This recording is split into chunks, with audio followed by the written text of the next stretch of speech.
Hi, this is Dennis with Second Chance Tackle. Today we're going to take on an Okuma reel. It's an Okuma level 1 reel. You don't see these around much. You generally see the convector from the Okuma line, but this one is an Avenger. It's an AV300L. We're going to take this one apart. We'll show you how it's made and how to tune it up. This one came from Juan down in Texas, and he's getting ready to go do some fishing in the Gulf there, and I would like these all tuned up, so that's what we're going to do.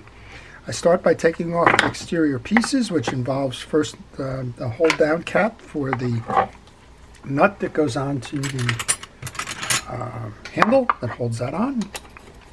And then next up we take the handle off, and as I take the exterior parts off, I like to thank our first responders and essential personnel and everybody involved in keeping us safe during the pandemic, getting us well if we're inflicted and keeping us out of harm's way if we're not. Those include all the medical teams and all of our civics and transportation and essential services people, etc. You truly are our hometown heroes. Okay, so we took the star adjuster off. We have a bearing here. The bearing is also going to act as a throughput for the drag adjuster. And then we have 4 or 5 of these side plate screws. I started with a smaller Phillips head screwdriver, but it's obvious that the driver wasn't the right one for the job, so get the right tools. That way you don't risk stripping out a screw. These screws seem like they're a particularly soft metal, which brings me to a question that's frequently asked about mechanical screwdrivers, and I don't recommend them. One of the reasons is they have a high amount of torque, and they can warp or they can over tighten. But in some cases, if you're not careful on the removal of screws, you can strip these thread heads out or screw heads out, and then you really are stuck. So I don't recommend that. And if you need it, please take caution in doing that, because they are susceptible to being stripped out. What I'm thinking I'm going to see here, and I haven't been in this reel, but what I'm thinking I'm going to see here is very similar to the Convector series, or actually the Shakespeare series of reels. There's 5 that hold on the trim ring. They're all the same size. They can go into my parts tray. My parts tray is nothing more than the bottom of a jug, and generally speaking, that is all I need to hold the pieces and parts. Okay, well, this has the internal look of the Magna series. It has kind of a floating bridge on it, but otherwise internally it's very much like a convector or a classic reel. But the Magna Pro, I think, was the one that I'm thinking about here, and that kind of looks the same, only with a bigger format. There's a bushing on the back, not a bearing.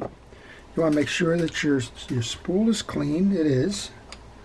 So I'm just going to go ahead and put a little bit of grease onto the back end of that, where it seats back into the bushing. I took off a little bit of line because the spool is overfilled, and sometimes you can't get a spool out without taking the line off. And actually, what I'm going to do here, I'm going to just kind of use a little spray cleaner here.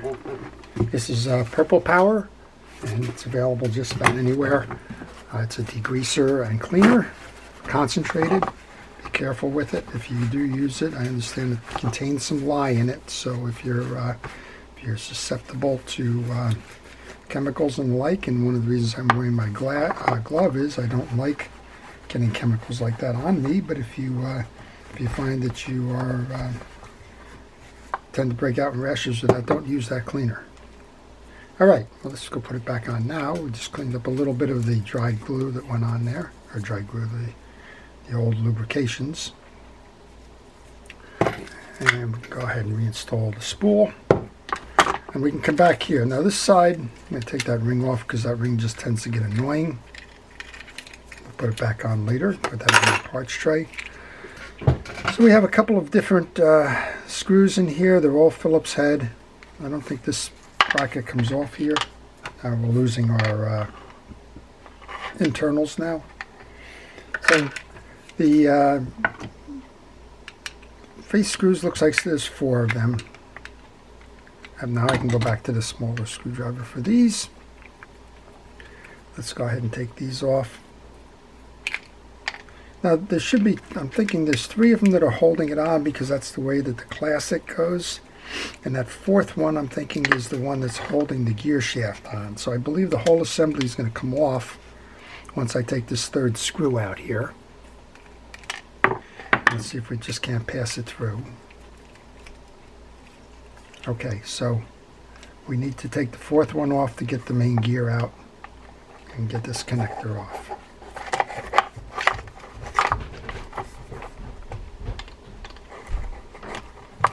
And I need my handle because I've got it spinning on the other side here.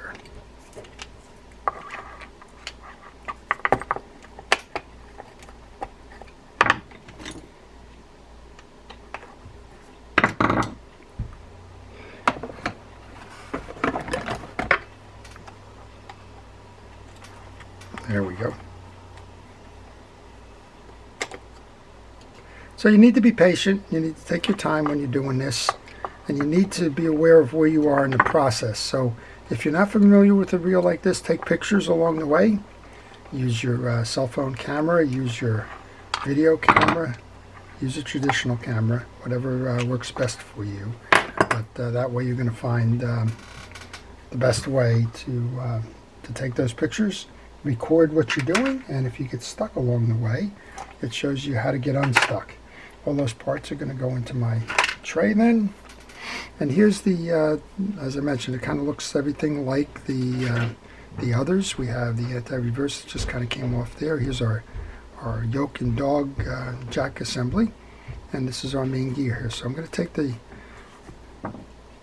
jack off the reel first. That'll enable me to get the yoke and the spool gear out. That's these 2 pieces. There's 2 big springs here. I like to take those out just so that they don't shoot and lose where you are. There's a dog over here. That's your anti-reverse dog. That belongs in this little socket here when we go to do it. But if you can just push it out of the way, you're okay there. There's no real servicing going on with that. And then this is the main gear and gear stack. So let's work backwards then. Let's take care of the gear stack first. You want to check the gear to make sure all the teeth are even, that they're not scarred in any way or cracked or broken. And go ahead and get some grease on there. It's been a while since this one's got the grease.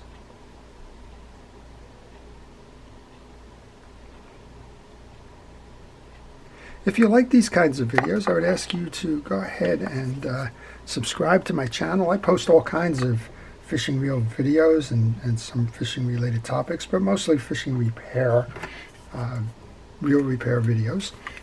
And I work on all kinds of reels, freshwater, saltwater, and everything in between. Bait casting, conventional like this reel, the old series, the vintage, as well as the newer modern reels. And you can, if you subscribe and hit notifications, you'll see what I'm posting.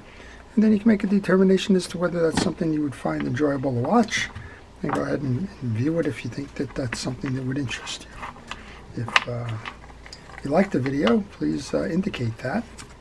And if you have questions on this reel or any reel in particular, then ask those questions in the comments section. I'll try to answer those as well.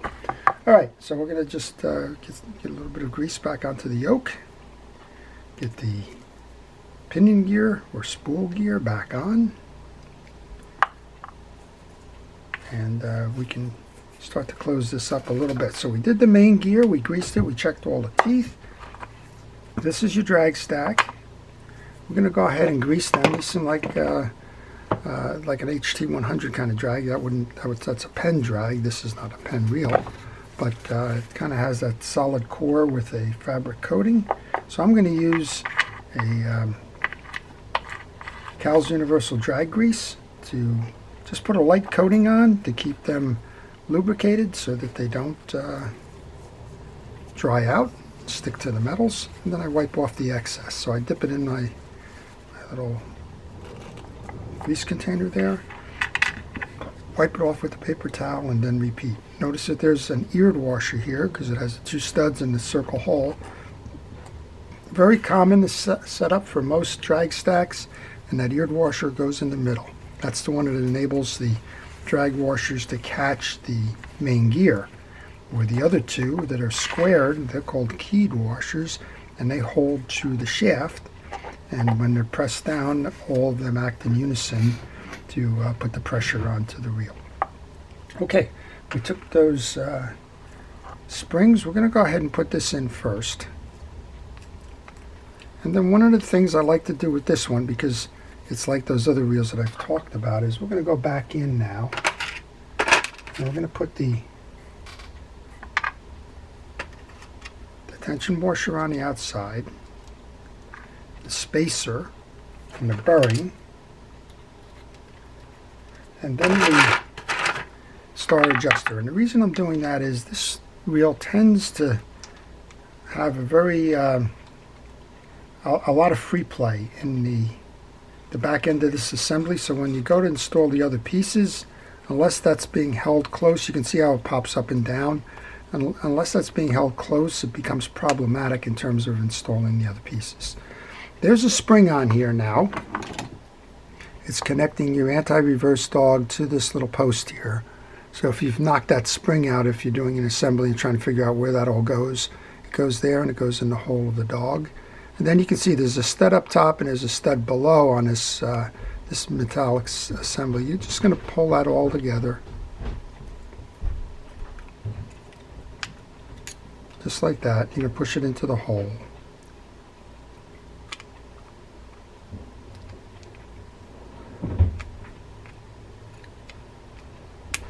Just like that.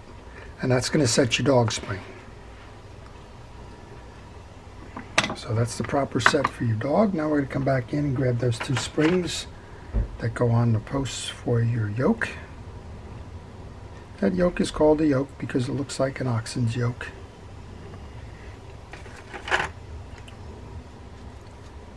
Then we're going to put our greased assembly in here. Greased it too well, it caught the spring.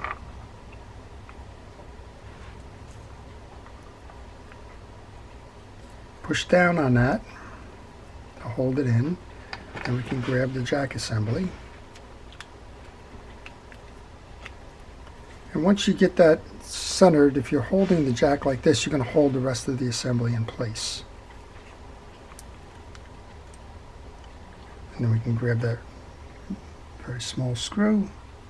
Those of you that are watching this video know me and very small screws don't do very well, but we will try our best to get this set without taking too much time.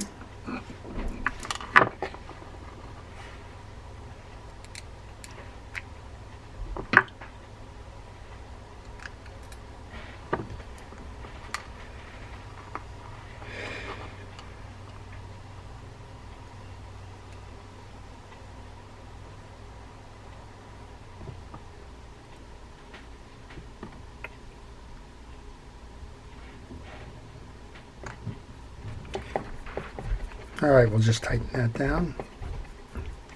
Looks like when I was doing it, our anti-reverse dog popped out, so we'll just go ahead and put that back in there.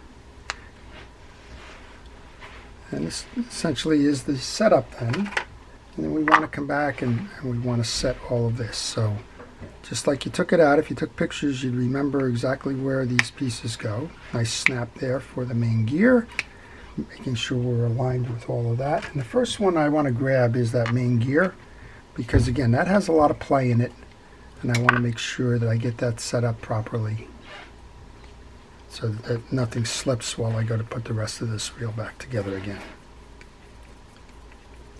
So this is a case very much like some of the pen reels, the early pen reels, where the internal mechanics are essentially the same reel, and the only thing that differs is the externals in terms of cosmetics or naming or the like. And those of you that know the pen reel lineup from a long time ago, you know that you had a Beachmaster 155, for example. You had a Monospool, which very similar, and you had a Surfmaster. And internally, they basically all use the same components. The Surfmaster 200. They shared spools, they shared gears, they shared all of the mechanical parts, or most of the mechanical parts. And the only difference was the cosmetics on the outside and maybe a feature. So the Surfmaster, for example, had a single spool, single screw take apart. The monospool not only had a different color, but it had a metal spool, so that it was more better than the plastic spool in terms of handling monofilament and the like. Okay, we'll just put some grease back onto the shaft then. We'll go ahead and install this. And then we'll put that beauty ring on.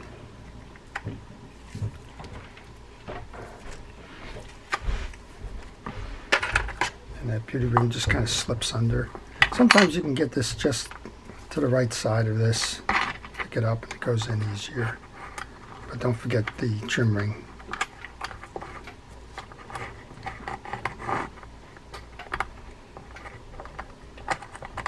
There we go. Takes a little bit. All right, we noted that all of these were the same in terms of the screw size and width, so that doesn't matter where it goes. And we know we need the bigger screwdriver for this. Okay, so I just got interrupted by a knock, but we're back just putting the last few screws in here. We'll give it a test drive. We'll make sure we service that pawl. And this one should be ready to go fishing again. So we've done a couple of reels for Juan. I've done an Olympic DS Model 12, which was a very interesting reel. The Olympic was a Japanese reel and had a very nice internal to it. Looked like a Penn Senator 4.0. A couple of ball bearings. Now we're doing this one, the Avenger, and then I have a Shimano lever drag reel that he's also sent in. And if you're interested in reel repair, I do repair reels by mail. And if you send a note to my email on the business card that follows, I'll be happy to provide you with that service information. So. All right, there's one more to go here. My parts tray is telling me that I've got all the parts back on the reel, or at least if they're not back on the reel, I lost them somewhere. But I'm trusting that they're on the reel. We've got the handle. There's a little spring tensioner that goes between the handle and the top. There's a little set washer.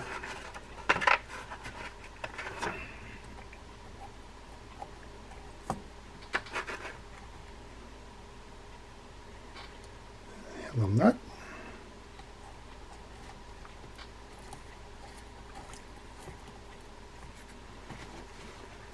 Grab our wrench to tighten that down. That's the wrong one. It's a 10mm wrench. Tighten that cap, and then the nut cap will go on next. And a hold down screw for the nut cap. That takes care of the gear side. We've serviced the non-gear side from underneath, so the only thing left then is to put a drop of oil on the pawl and on the worm gear. And I use oil on worm gears and pawls. I don't use. Okay, just grab the pawl with the little pliers or something to pull that out. Inspect the teeth on the pawl on both sides. Make sure that that fork is nice and crisp. Then I use a little pick to clear the shoulders of any debris. You'd be surprised, and you can see it on that pick. That grease tends to accumulate in there, and over time it makes the pawl trap and get stuck on one side or the other. So clean that up, reinstall that, and put a drop of oil on the base of that, as well as a little bit of oil along the sleeve. And then a good way to get this started is to just kind of crank. You want to make sure that you seat that properly. I'm going to tighten this up by hand as much as I can. And then we'll just keep going, making sure that we've got that seated so that it's working right.